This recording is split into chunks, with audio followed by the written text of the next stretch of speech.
Welcome back, everybody, to the Deep Dive. This time, we're going deep into a story that's got it all. Music, feuds, and some serious true crime allegations that'll have you on the edge of your seat. We've got a whole stack of news articles here detailing charges against 5 individuals linked to a huge rap collective. Let me tell you, this stuff is wild. What really gets me about this case is how it all goes back to this tragic event from back in 2020.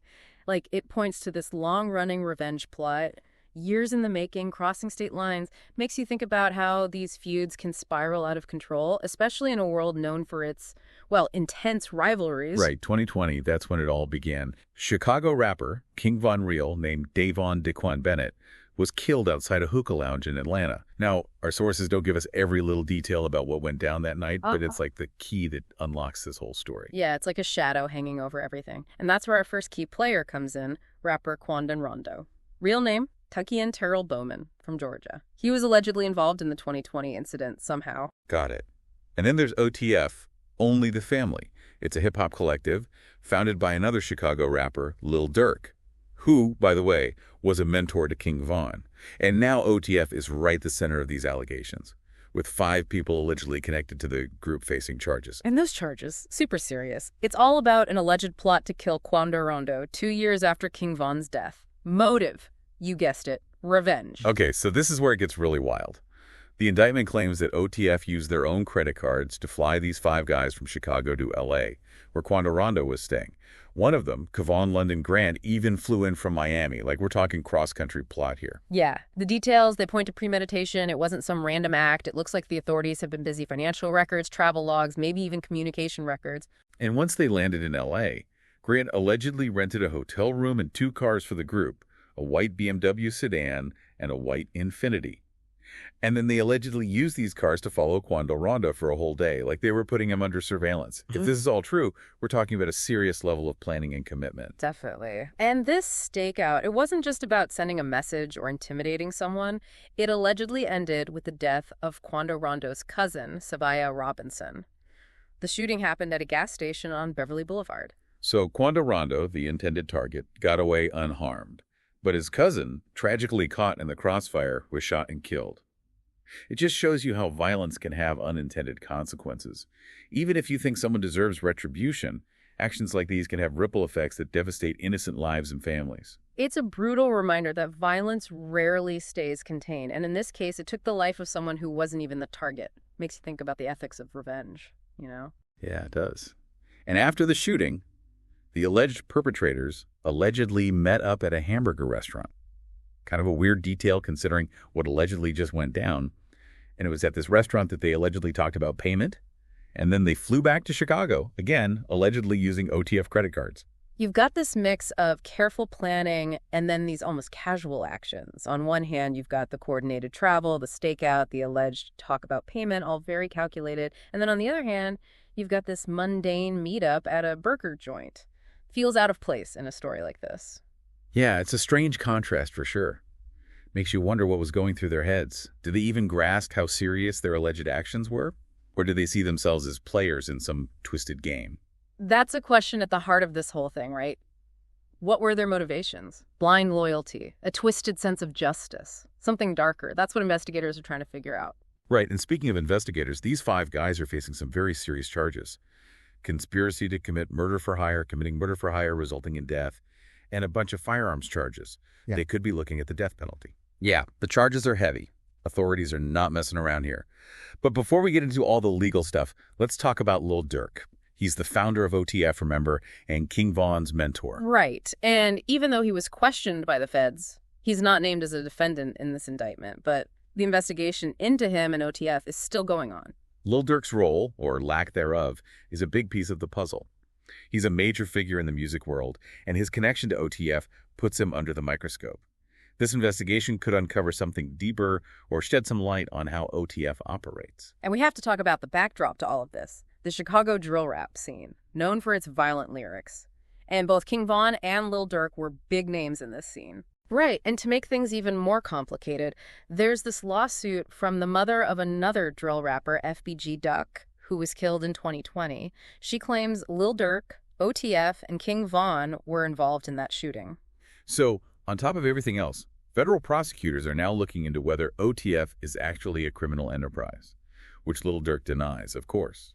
This investigation into OTF's potential criminal activity could be huge, not just for the collective and its members, but for how the whole music industry is perceived. Wow, there's so much to unpack here. It's like we need a whiteboard to keep track of everyone and how they're connected. I hear you. It's a tangled web, but we need to try to understand each thread and how it all fits together. Okay, let's recap for everyone listening. We've got this alleged chain of events that starts with King Von's death back in 2020. Then, 2 years later, there's this incredibly elaborate and allegedly meticulously planned plot to target Quando Rondo, which ends in the tragic death of his cousin. And hanging over it all is the investigation into Lil Durk and OTF, and whether their involvement goes beyond making music. It's a deep dive into a world where alleged actions, motives, and potential criminal activity all come together. Makes you ask some tough questions. What does this case tell us about the dark side of the music industry, especially in genres known for their violent themes? And how do we balance artistic expression with the potential for real-world consequences? Big questions indeed. And I think we need to take a closer look at each piece of this puzzle to even start answering them. But before we get ahead of ourselves, let's dive into the details of those charges against the 5 individuals allegedly involved in the plot against Quando Rondo. Okay, so let's break down these charges a bit more. We've got conspiracy to commit murder for hire. That right there suggests they planned this out, like it wasn't some spur-of-the-moment thing. It suggests these guys got together, made a plan, and took steps to carry out a murder.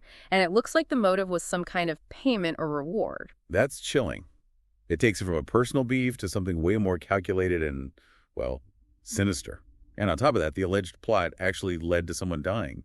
Savaya Robinson, Quando Rondo's cousin. Right, and because of that, they're also facing the charge of committing murder for hire resulting in death. And that charge, it comes with some serious penalties. We could even be talking the death penalty here. Wow, the death penalty. That's heavy. Yeah, it is. It really shows you how serious this is. And then you've got those firearms charges, too, stemming from the alleged use of a weapon during the crime. So we've got 5 individuals facing some incredibly serious charges, potentially life-altering stuff. But what about Lil Durk? He founded OTF, and while he hasn't been charged, he's definitely under scrutiny. Oh, absolutely. Federal authorities are looking into Lil Durk's potential involvement, and they're also investigating whether OTF itself is operating as a criminal enterprise. Now, Lil Durk has denied any involvement in criminal activity, but this investigation could really impact his career and the future of OTF. Makes you think, what happens to a collective like OTF if its founder or members are found guilty of crimes like this? Could it even survive? That's a big question. We've seen record labels and music companies cut ties with artists facing criminal charges before, especially when those charges involve violence. So there's a chance this could have ripple effects beyond these individuals, affecting contracts, partnerships, even OTF's reputation. Definitely. And it raises questions about the music industry's role in all this. Should they be held accountable for their artists' actions? Where's the line between artistic expression and real-life consequences? Those are tough questions. And it makes you think about the bigger picture here. It's not just about these specific individuals and their alleged actions. It's about the potential intersection of music, money, and violence. Right. It's about the relationship between art and reality. Can we separate an artist's work from their personal life, especially when their art often glorifies violence and crime? What about the fans? Do they have a responsibility to be more critical of the artists they support and the messages they're putting out there? I think it's super important for fans to understand the music industry and to think critically about the art they consume. Music's powerful. It can be a form of expression, but it can also reflect and even influence social norms and behaviors. So we're talking about a cultural impact that goes beyond just listening to music. It's about understanding how art can shape our views and maybe even inspire certain actions. Exactly. And that brings us back to drill music. It's been praised for its authenticity and criticized for its graphic depictions of violence. And this case has really put the spotlight on the darker side of drill. Remember, we mentioned that lawsuit from the mother of FBG Duck, another drill rapper who was killed in 2020. She claims Lil Durk, OTF, and King Von were involved in his death. Right, and that adds another layer to this whole story. It suggests that the violence in drill music might not just be artistic expression, it might be a reflection of real-life conflicts and rivalries. Makes you wonder, is there a point where artistic expression goes too far and contributes to real-life violence? Or is it just a reflection of where these artists come from and what they've experienced? Those questions have been around forever. No easy answers. But this case definitely adds fuel to that fire. It makes us think about the potential consequences of glorifying violence, even if it's in the name of art. And to be fair, it's not like everyone involved in drill music is committing crimes. It's a complex genre with a lot of different artists and perspectives. Absolutely. It wouldn't be fair to judge a whole genre based on a few people's actions. But I do think this case raises some valid concerns about the potential for music, especially drill, to desensitize people to violence or even inspire copycat behavior. Yeah, I agree. We need to have these conversations, open and honest ones, about the impact music can have, both good and bad. We have to recognize that art can be a force for good, but it can also be misused or misinterpreted and lead to some bad outcomes. It seems like this case is a perfect example of that potential for harm. We have a tragic death, a web of alleged criminal activity, and a music genre right in the middle of it all. It's a reminder that actions have consequences. And while music can be an escape, it's not separate from the real world. It's part of our social fabric. It reflects and influences the world around us. So what does all this mean for the future of drill music? Can it evolve and thrive while dealing with these concerns about violence? Or will it always be linked to the darker side of the music industry? Hard to say. The future of drill probably depends on a few things: the choices artists make, how the industry responds, and the conversations we have as a society about the role of music. And it's not just about drill. This case makes us think about artistic responsibility in general, the glorification of violence in media, and the potential for real-life consequences from creative expression. It's complicated, no easy solutions. But by acknowledging these complexities and having thoughtful discussions, we can hopefully move towards a future where art and responsibility can coexist. Well said. And for everyone listening, we encourage you to think critically about the music you listen to and the messages it's sending. Be aware of the impact art can have, both good and bad, and make informed choices about the artists and genres you support. Remember, art can be a powerful tool for change, but we need to use it responsibly and hold ourselves and others accountable for the consequences of our creative expressions. Okay, so we've covered a lot, but we haven't fully explored the potential implications for Lil Durk and OTF. The investigation into their alleged involvement is ongoing, and it could have major consequences, not just for them, but for the whole music industry. Totally. This case could set a precedent for how we handle allegations of criminal activity in the music business. It could lead to tighter rules, more scrutiny, and a shift in how we see the relationship between art and accountability. So while this case is still unfolding, it's already making waves, raising awareness about the potential dark side of the music industry, and making us ask some tough questions about artistic responsibility and the consequences of our actions. And as we move forward, it's so important that we keep having these conversations, challenge our own assumptions, and strive for a future where creativity and ethics can coexist. You know, something that keeps coming back to me throughout this deep dive is the tragic loss of life in this whole situation. We have King Von, whose death set off this alleged chain of events, and Savia Robinson, who was caught in the crossfire.